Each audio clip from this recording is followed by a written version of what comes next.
Hello everybody. Thank you for joining us today for the Educational Testing Service presentation, More Opportunities for Success with the GRE Revised General Test. My name is Terry Axe, and I am the Associate Director for the Global Client Relations team at ETS. I'm delighted to have the opportunity to be your presenter for this session that is hosted by College Week Live. Now, what we're going to go over today is provide an overview of the GRE Revised General Test, including some information about the content and the structure of the test, the scores and score reporting, as well as the variety of test preparation material that we have available. In addition, I'll be giving you some test taker strategies, and finally discuss the other resources that are available for the GRE test. Please feel free to post your questions throughout the presentation. However, I will be waiting until the end of the presentation to answer your question. Okay, let's begin. The first thing I wanted to tell you is that the GRE program really has two different standardized tests. One is the GRE General Test, and that looks at your verbal and quantitative reasoning abilities as well as analytical writing. The other are the GRE subject tests, and these are more knowledge and content based. We have seven different types of GRE subject tests, and because they are based basically on your knowledge, they are good to use in conjunction with the GRE Revised General Test if you're going into one of the fields that has a subject test. One of the best things to do is to check with your university to see if they require a subject test for the major that you are pursuing. Here is a look at the GRE Revised General Test and Subject Tests at a glance.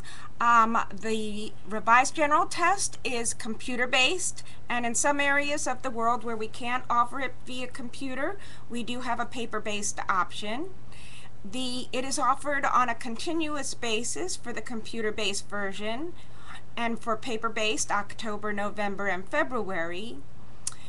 The cost of the test is $185 US worldwide, and the test length is just slightly more than 3.5 hours. The subject tests are always paper-based and are offered in September, October, and April for a fee of $150 US, and those are just short of 3 minutes long. Now, one of the advantages of the GRE Revised General Test is that it is the most widely accepted standardized assessment and is used by thousands of graduate and business schools around the world. They are accepted by over 1,000 business schools, including the leading business schools listed in studies, and you can see a full list of the business schools that accept the GRE on our website. One of the nice advantages is that if you're planning either graduate or business school or aren't quite sure which program you're going to follow yet, you can take this one test for both options. The scores for the GRE General Test are good for 5 years, so you can take the test now, even if you're still a junior in undergraduate, because you're used to studying for tests, and it will also be valid after you graduate. The GRE Revised General Test is available in about 700 locations worldwide, so it's highly accessible, and it's also less expensive than any of the other graduate admission tests out there. So it's a nice option for those pursuing a graduate education in whatever field they choose.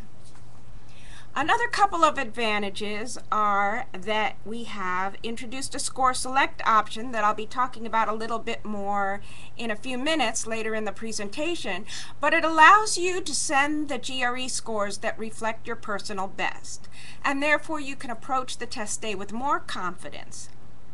In addition, we have a lot of low cost and free test preparation material that I'll be discussing, as well as your name will be provided from the GRE search service so that universities that are looking for applicants that match the criteria that you indicate, the majors you're interested in, where you come from, etc., can actually send you an email and recruit you.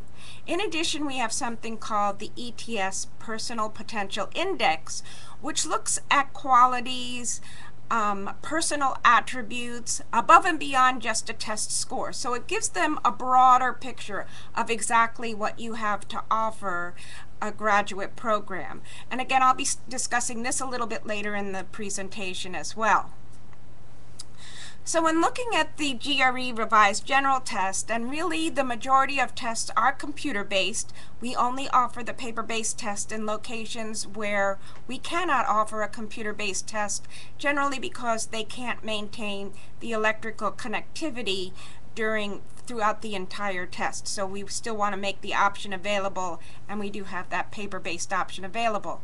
But looking at the computer-based GRE, you'll see that there is an analytical writing section, which always comes first, and it looks at critical thinking and analytic writing, and it's basically 2 essays: analyze an issue and analyze an argument. There are 2 verbal reasoning sections, and again, verbal reasoning is looking at your reading comprehension and your verbal and analytical reason. And then there's 2 quantitative reasoning sections that focus on basic mathematical concepts. It doesn't go to the level of algebra or to the level of calculus or trigonometry, but it's your basic high school mathematics. In addition, there will be an unscored or research section that will be used internally and won't be scored. However, you won't know which section that is. It will look like all of the other sections on the test. Now, some of the interesting things that you'll find about the GRE Revised General Test is that we aligned it more closely with the types of tasks and the skills that you need in a graduate school program. So basically we've removed the vocabulary discrete questions such as the antonyms and analogies, and in the verbal section we've added more text-based questions and questions that ask you to highlight a relevant sentence to answer a question. We also have questions that have more than one answer. In the quantitative section, we've also provided more real-life scenarios, so word questions, types of things that you might deal with arithmetically on a day-to-day basis.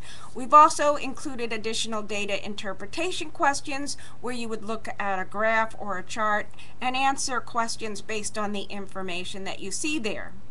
In addition, in the quantitative reasoning section, we have questions that actually ask you to enter the answer.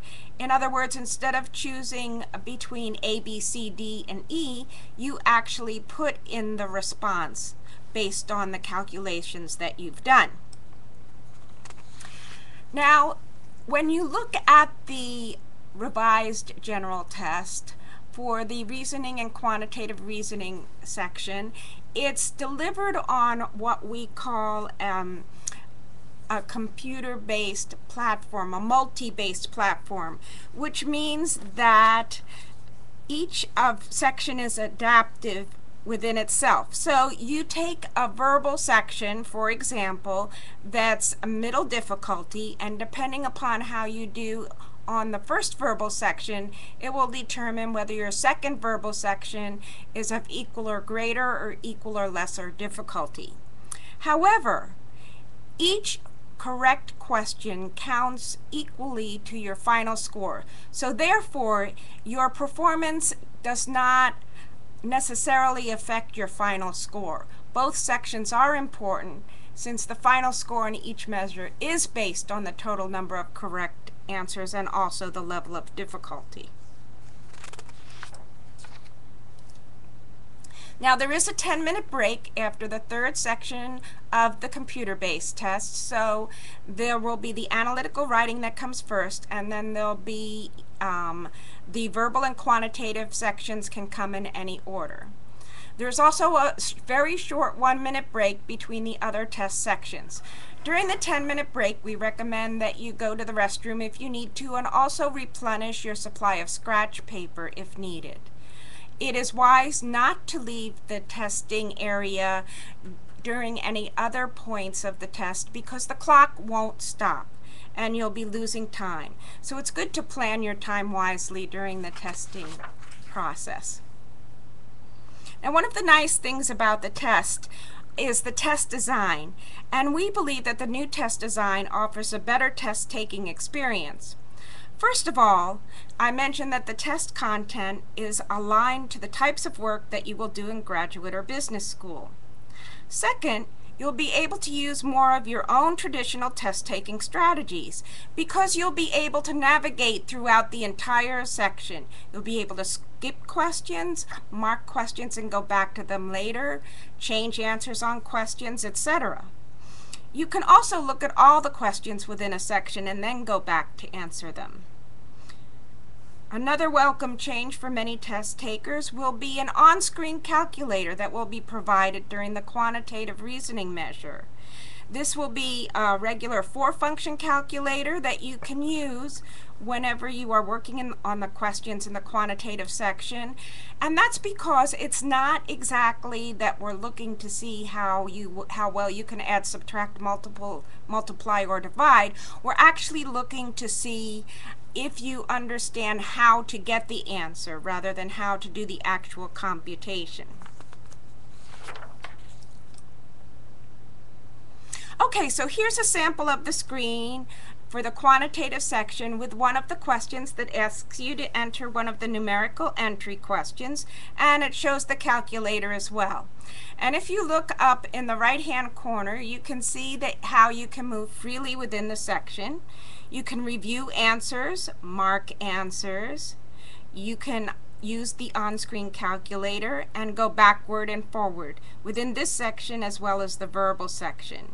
You can also hide or display the time, whichever makes you more comfortable. As far as the scoring for the GRE Revised General Test goes, the scores are reported for the verbal and quantitative on a score scale of 130 to 170 in 1-point increments. Previously, they were reported on 10-point increments, but we feel that this way, the people in university that are reviewing your scores will be able to look at smaller differences between test takers so that they won't necessarily think that someone that got, for example, a 520 versus a 540 has a 20-point difference. It will look more like a 150 versus a 152, which is only a 2-point difference. So we feel it will help them understand the differences between test takers more easily. The analytical writing scores will continue to be reported on the 0 to 6 score scale in half-point increments. Now, I mentioned that your scores are based on both sections of the verbal or quantitative measure and look at specifically the number of right answers as well as the level of difficulty of the questions. Again, only the correct responses count toward your final scores, so you lose nothing by giving an answer to every question, even if you're not quite sure what that answer should be. For each section, then, a raw score is computed, and statistically that raw score is converted into a scaled score through a process known as equating. That's a statistical process that we won't go into too much detail here. In the analytical section, each essay is scored by a human rater using a 6-point holistic scale, which means that they're looking at the entire essay as far as content, language expression, etc. And then the score is based on the overall quality of your essay in response to the assigned task. The essay score is then reviewed by an electronic scoring engine called eRater, which is a computerized program that was developed by ETS and is used to monitor the human rater. So basically you have your score from the human rater. The eRater also looks at it, and if the two scores agree, you're given the score of the human rater. If there's a difference in the score, a significant difference in the score, then a second human rater will rate your essay, and your final score will be based on an average of both of the human raters.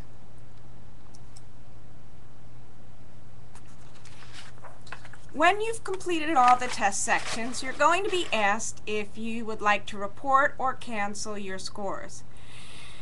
Now, I would strongly recommend not to cancel your scores unless you really have gotten ill during the test or something has happened which really has interfered with your ability to complete the test.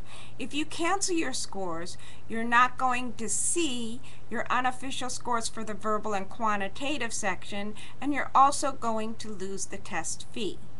Because we now have the score select option, which I'll be discussing in just a minute, you don't have to send your scores if you don't feel that they reflect your personal best. If you do then decide to report your scores, you're going to see an unofficial verbal and quantitative score on the screen, and these scores will become part of your own history but are only sent to the universities that you designate. Okay, so it's time to talk about Score Select, which we've had for just about a year now, and it lets you decide which GRE scores you want to send to your universities. And so you have the option to send the scores that reflect your personal best. Here's how it works. On test day, when you're looking at your scores at the test center on the screen, you can decide to either send the scores from the current administration or all the scores within your history. You can decide which ones you want to send, and you have the option of selecting 4 universities for free to receive these scores. After the test day, when you decide that you want to send your scores to additional universities, you have a third option.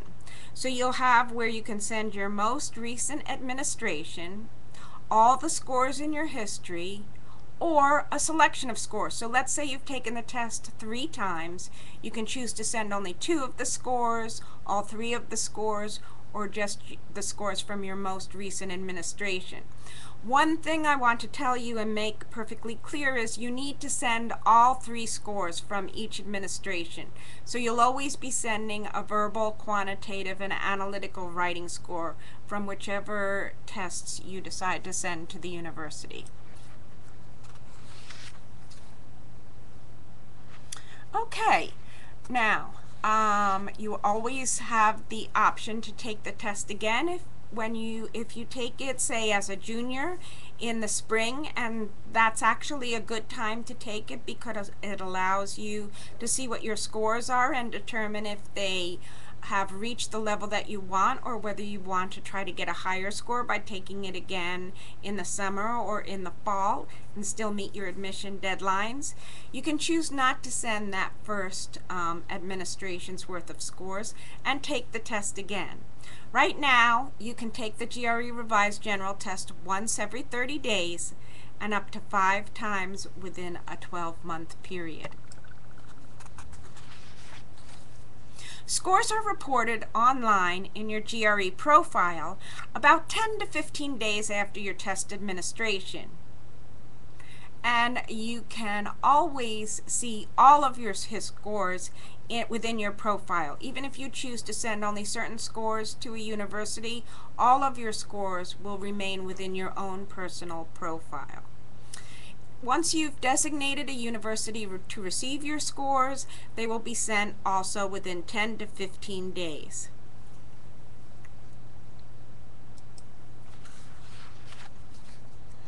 Okay, let's just take a moment now to look at some of the preparation material that the GRE program has provided. On this slide, you'll see that there's a large variety of free test preparation material, and I want to emphasize the word free. It's always good to take advantage of things that don't cost you anything. One of the best pieces of test preparation material is the PowerPrep 2 software, because it offers 2 complete tests, and it simulates the test-taking experience of the GRE Revised General Test on computer. So you'll be able to take that in advance of actually taking the test to see if there are areas where you may want to improve your skills, or how you seem to be performing in each of the different skill sets.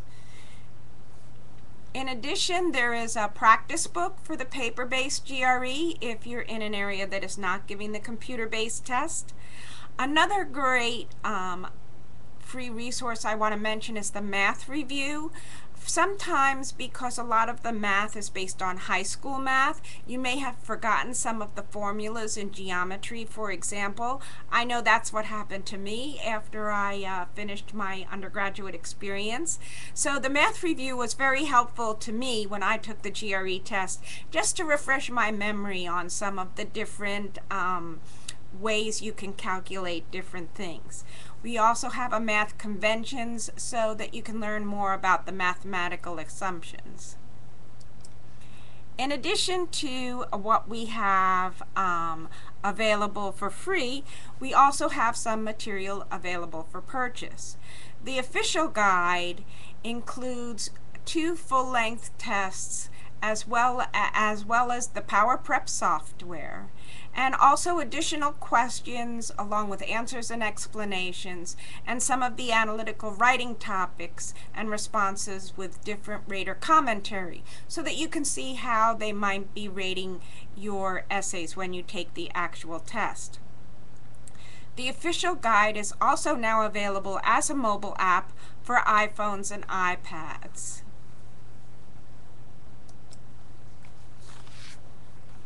Furthermore, we have a couple of new things. The GRE Success Starter is a video that gives an overview of the GRE test, and that also gives a review of each of the sections and goes over some of the strategies for doing your best on the exam.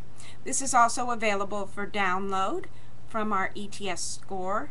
And finally, if you want to improve your essay writing skills, we have the Score It Now online writing practice, which is a service that allows you to submit an essay and immediately receive feedback and an automated score indicating your strengths and weaknesses from a writing perspective so that you can improve your writing skills. Now, one of the things I want to mention is that it's certainly worthwhile to take advantage of the free resources, because it's very important to be familiar with the test before you actually walk into it. That way you're not spending your time trying to figure out what the directions are asking instead of concentrating on the actual questions. So speaking of this is a great time to talk about some of those test-taking strategies. Some of them may appear quite obvious to you, but it's always useful to hear them again. As I mentioned, take advantage of all the free test preparation materials. Become familiar with the help sections in the PowerPrep so that you don't have to use them during the actual test. If you use help during the actual test, the time clock will still keep running, so you'll actually be using time that you could be spending answering questions. Work as rapidly as you can, but without being careless. And since every question carries the same weight and you're only graded on the answers that are correct, don't spend a lot of time stuck on a single question. Now that you're able to navigate freely throughout the section, you can leave a question that you have to spend a lot of time on and come back to it at the end if you have additional time. Now here's a strategy that some people find advantageous.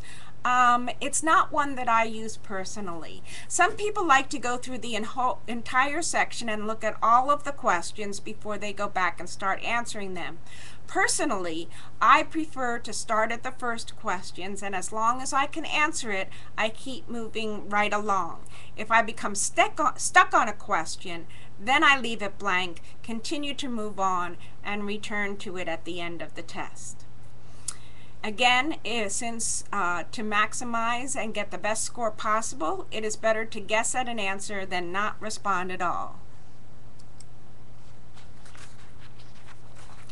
As we mentioned, don't spend too much time in the help screen, or don't spend too much time on the review screen, because this will take away time to spend on the actual questions. Another suggestion is not to use the calculator just because it's available. Some answers you'll be able to estimate without even bothering to use the calculator. So use it if you need it. It's a tool that's available to you throughout the quantitative measure, but use it judiciously and only when you need to. Be attentive, but don't rush in the analytical writing section. Another very important strategy that I've found useful is to take a few minutes to write down a few ideas that you want to include in your essay, or perhaps make a short outline.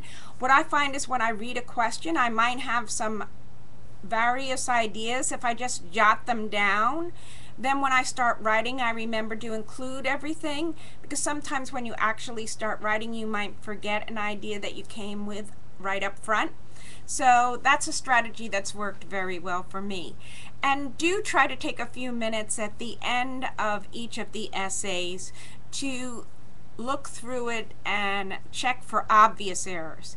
Even though occasional typographical, spelling, or grammar errors won't really affect your overall score, if there are too many of them, or if they interfere with the evaluators or the rater's ability to understand and the overall effectiveness of the essay, it can create and lower your score. Okay, let's look at some of the ways that taking the GRE Revised General Test provides added value. All GRE General Test takers get 4 free ETS Personal Potential Index evaluation reports. Now, I mentioned this at the beginning of the presentation, and you may wonder, well, just what is it and why do I care? Okay, the ETS Personal Potential Index shows universities more about you because it's looking at personal attributes that research has shown indicate whether you're going to remain in a program and complete the program, and whether you have certain skills that they found are needed personally to be successful in a graduate program. These are attributes such as knowledge and creativity, communication skills, teamwork, resilience, planning and organization, and ethics and integrity.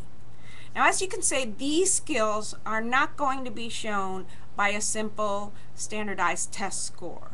This particular report allows you to choose 4 to 5 people to evaluate you on each of these different attributes and provide this feedback to the institution. And it's been very effective. Institutions have used it particularly in educational or nursing programs or doctoral programs, just to see what else you can add to their program. In addition, you have a free listing through the GRE search service as long as you tick off that box, and this provides your information to universities that might be interested in recruiting you.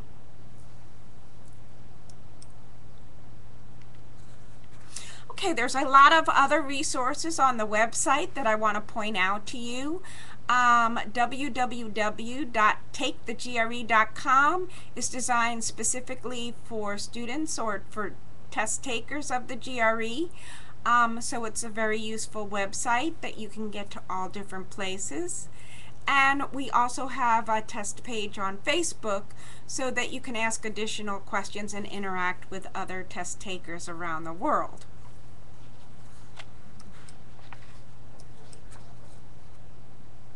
This is a QR code for those of you that have iPhones and want to point your phone at the screen. It will take you right to our online sign-up form. And at this point, I'll begin to answer questions.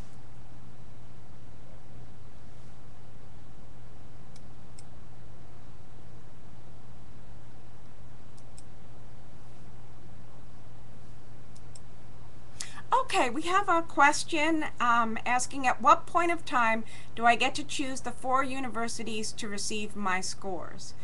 It depends. If you're taking the computer-based test, then you make that choice after you see the unofficial scores on the screen. So, once you complete the test and you've decided to report your scores, you see your unofficial verbal and quantitative test scores on the screen, and at that time you can choose your 4 free universities. If you don't want to choose them at that time, you don't have to. You have the option to request additional score reports anytime you would like, but there is a cost associated with that. For the paper-based test, you need to choose your institutions prior to taking the test or at the test site.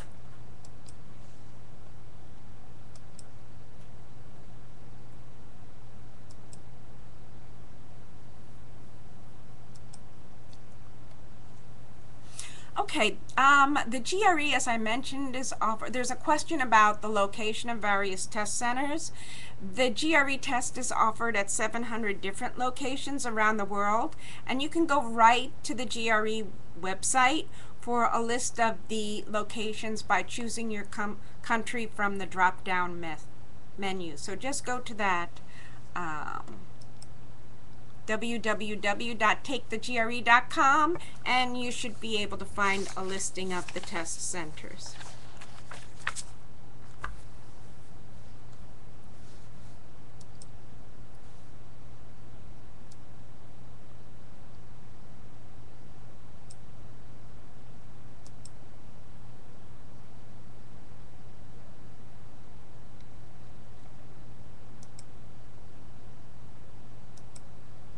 Okay, here's a question from Shivam asking if you can go back to a section at a later time once you've moved on from that section.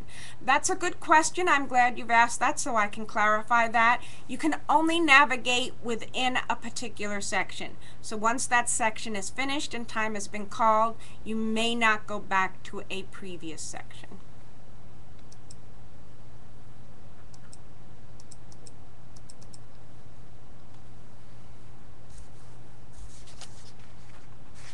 Okay, here are some other questions that or some points that I just want to emphasize.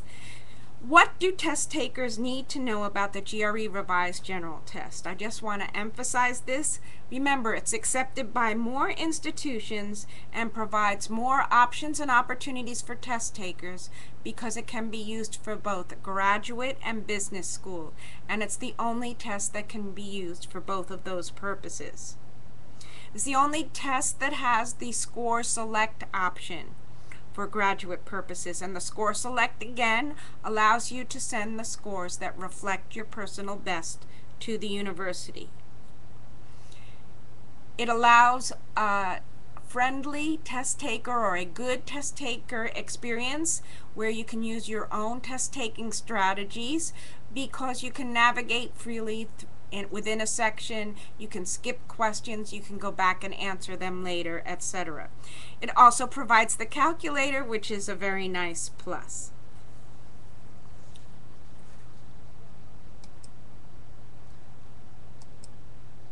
Hey, the question is, am I allowed to skip the 1-minute breaks if I feel comfortable taking 2 sections one after the other without the break?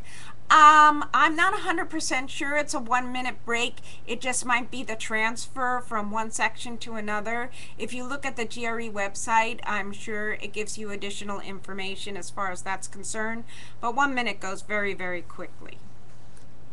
If you do finish a section before time is called, I believe that you can exit it.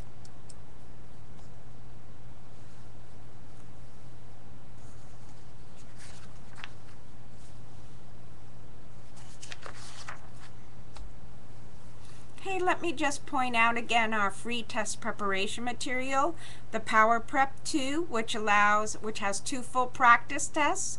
You could take one, see how you do, see if there are areas that you want to improve. Look at the math review if you're having any trouble with the quantitative reasoning section. Then you can go back and take the second Power Prep to see how you've improved. And that's an excellent way to familiarize your test with the actual test because it simulates the actual test taking experience.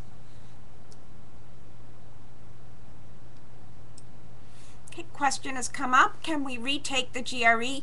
Yes, currently you can retake the GRE once every 30 days, but no more than 5 times within a 12-month period.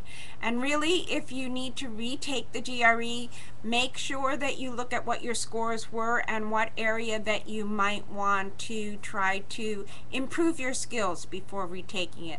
That's another way that the GRE Power Prep can be very useful. Or if you want additional preparation options, you can also purchase the official guide as a hardcover book or as a mobile app. I've got a question. What is a good time to register for the GRE?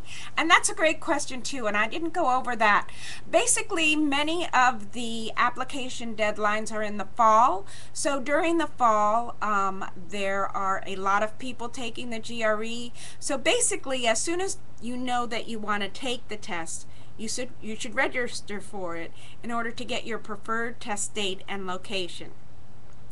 One of the things that I frequently recommend is that you take it toward the end of your junior year just to see how you're performing, and because you have the score select option, if you don't like those scores, you don't have to report them.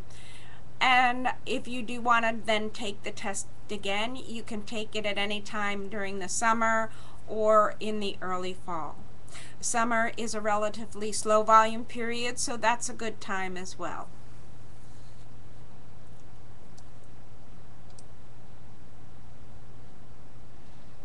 Okay, question has come in. Is the writing section always the first section of the test? Yes, it is.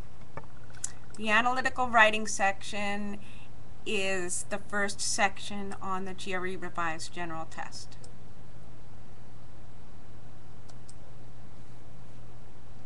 Okay, a question is asked, what if I don't find my country in the list of countries with test centers? If you don't, please write to ETS, write to gre@ets.org. There'll be contact email that you can use, and you can just ask the question, where would your nearest test center be located? But we are offering the GRE. It provides access worldwide. Someone is asking, what is a good GRE score? You know, that's very dependent upon the university and the program to which you're applying. The score requirements vary depending upon what type of institution it is, a research institution. Are you going into a doctoral program? Are you going into an MBA program? You know, social sciences, natural sciences. Every university is going to have their own score requirement. And even within a university, the score requirements may vary according to the program. So I strongly encourage you to look at the website of the university and the program to which you're applying to find out specifically what their GRE score requirements are.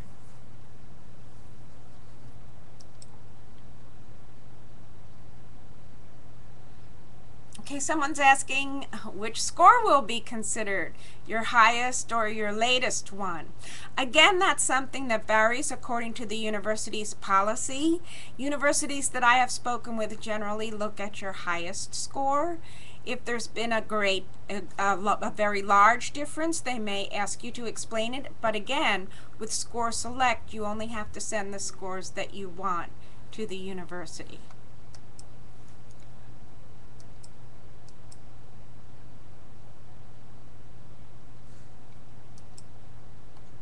What is the Score Select option? Okay, let me review that again. On the test day, you will have the choice of reporting the administration for this or the scores for the test that you just took, or all of the scores in your history. Whether you've taken it 2 times, you'll send 2 sets of scores, 3 times, 3 sets of scores, etc. That's on test day. After the test, there is a fee to send scores to a university, but you will have the option to send your most current administration, everything in your history, or just scores from certain administrations. So it gives you slightly more choices if you decide to wait and pay to send your scores to a university. That's a personal decision.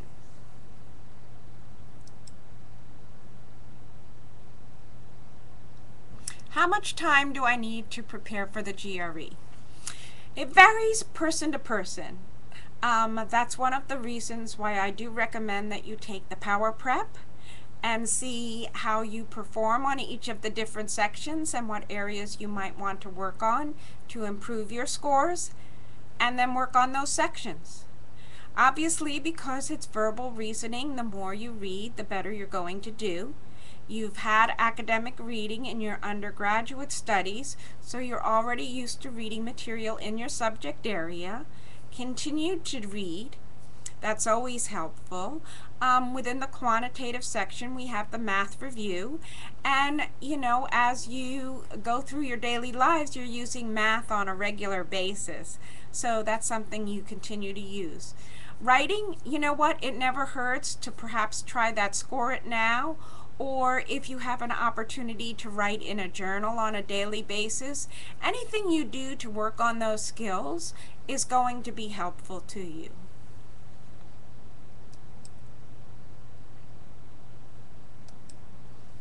Okay, I have a question. What is the fee for sending scores to more than the 4 universities that you've already chosen? And to send additional score reports is $25 per university that you choose.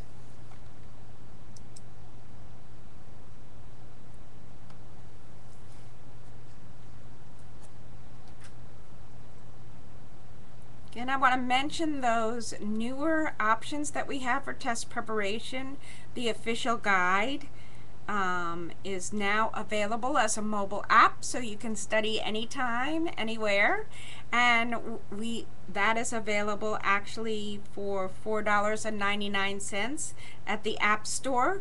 We also have the overview video to give you the sense of what the GRE is like and some sample questions, and that can be downloaded from the ETS store for $7 US.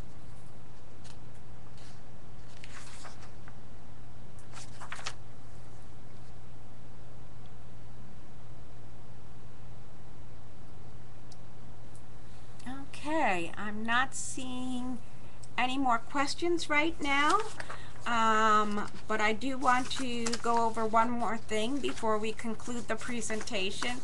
And of course, if you have any other questions, I'd be happy to answer them. Where can we find good analytical writing essays? Score It Now is one place. They have topics that are specifically GRE related, and you can practice writing them. You'll get immediate feedback on the content and the mechanics of your response, and you can revise it and resubmit it to have it rescored, or you can just choose to do another one. The other place that I would recommend is that official guide, because it does give some analytical writing questions and sample responses as well as rater comments so that you know what the raters were looking for on a good analytical writing essay.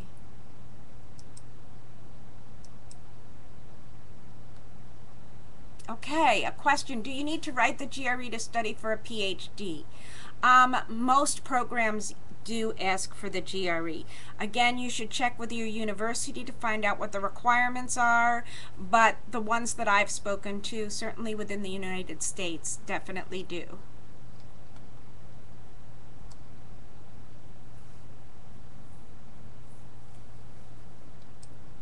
Okay, there's a question about how many words are required for the essay, and there's no specific requirement. You need to write enough to answer the question. Okay, the 10 best strategies and tips for the computer-based GRE Revised General Test. Once you start planning, register early. That's what we talked about. When you know you want to take the test, even if you're not ready to take it right away, you can schedule the test in advance so that you can get your most preferred date and location. Check out the sample questions on the official GRE website. Take some extra time to review your math skills, and that math review book, which is free, will be helpful with that. Download the free Power Prep 2 software and take a practice test to become familiar. Use the calculator wisely. Use it if needed to help you with the calculations, but don't just use it because it's there. Plan your test-taking strategy. When you take the Power Prep 2, you can actually determine which test-taking strategy will work best for you. Does it work best to look at all the questions and then go back to start to answer them? Or does it make better sense for you to answer the questions as you go along and then skip the ones that are that you're finding to be more difficult? Everyone has their own sense of the best way to take the test, and you should use the practice materials in order to determine what will work best for you. Know your score sending options. Remember, there's Score Select. At the test center, you get to choose 4 universities for free. If you choose to wait until after the test, there is a charge. Make final preparations for test day and remember your valid photo ID. Look on the GRE website. Generally, you'll need a passport to take the GRE test. And remember that the name on your registration must match exactly the name on your identification document. That's a security measure. It is definitely required. If the two do not match, you forfeit your test fee. You will not be allowed to test, or even if you do test, your scores will be canceled. Go on to Facebook to connect with other test takers. And again, be prepared to take advantage of the other free GRE resources such as the ETS Personal Potential Index and the Search Service.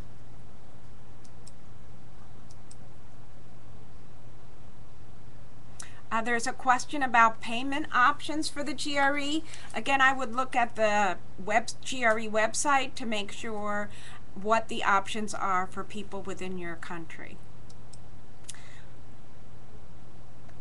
Okay, a question. Can we use a calculator in the paper exam?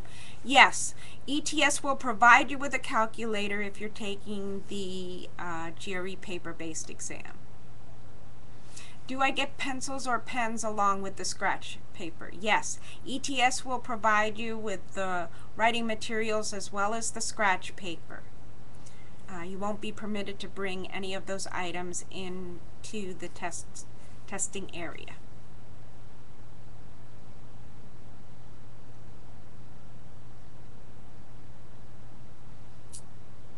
Okay, I'm not seeing any more questions. Maybe one more.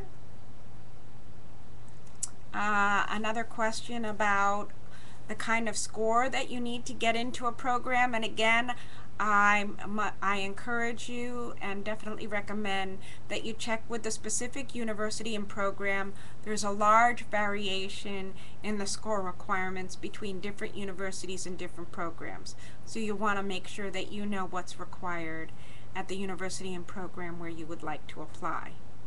I want to thank everybody for joining us today. I hope that you found this College Week Live webinar helpful to you. And I want to thank College Week Live for allowing ETS the opportunity to talk to you about the GRE Revised General Test. Good luck to everyone on taking the GRE. Have a great day. Bye-bye.